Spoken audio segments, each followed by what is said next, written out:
Bienvenue à la communauté d'études quotidiennes de la Bible. La méditation des jeunes a pour titre Un terrain dangereux, deuxième partie. Et ce n'est pas étonnant car Satan lui-même se déguise en ange de lumière. 2 Corinthiens 11, verset 14. Le mouvement spirit contemporain trouve ses origines à New York avec les sœurs Fox.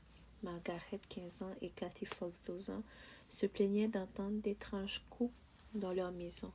Elles prétendaient avoir mis au point un code qui leur permettait de communiquer avec l'esprit qui, selon elles, était à l'origine de ces bruits. La maison était considérée comme hantée et ces événements se sont répandus comme une traînée de poudre à travers l'Amérique.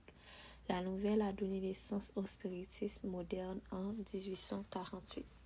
À la fin de leur vie, leurs sœurs ont avoué que tout cela était une faute et qu'elles produisaient elles-mêmes les coups en faisant craquer leurs orteils. Mais il était trop tard. En 1854, les spirites comptaient déjà en Amérique plus de 3 millions d'adeptes, dirigés par plus de 10 000 médiums.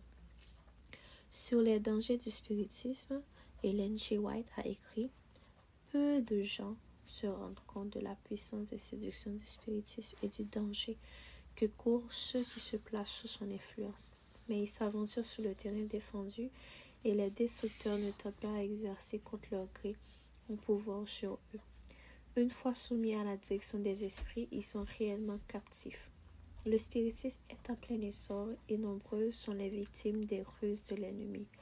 Que pouvons-nous faire pour éviter de tomber dans le piège? Le seul moyen sûr est de se tenir du côté de Jésus et de fonder notre foi sur la parole de Dieu. Satan a séduit Ève en la faisant douter des paroles de Dieu. Mais lorsqu'il a affronté Jésus dans le désert, il a été vaincu par la puissance de la parole. L'homme ne vivra pas seulement de pain, mais de toute parole qui sort de la bouche de Dieu. Matthieu 4, verset 4. La Bible est la seule règle de foi et de pratique chrétienne, ainsi que sa seule sauvegarde contre les attaques de l'ennemi. Consacrons-nous chaque jour du temps à l'étude des Écritures. Dieu nous rappellera par les parties de sa parole que nous n'avons pas étudiées.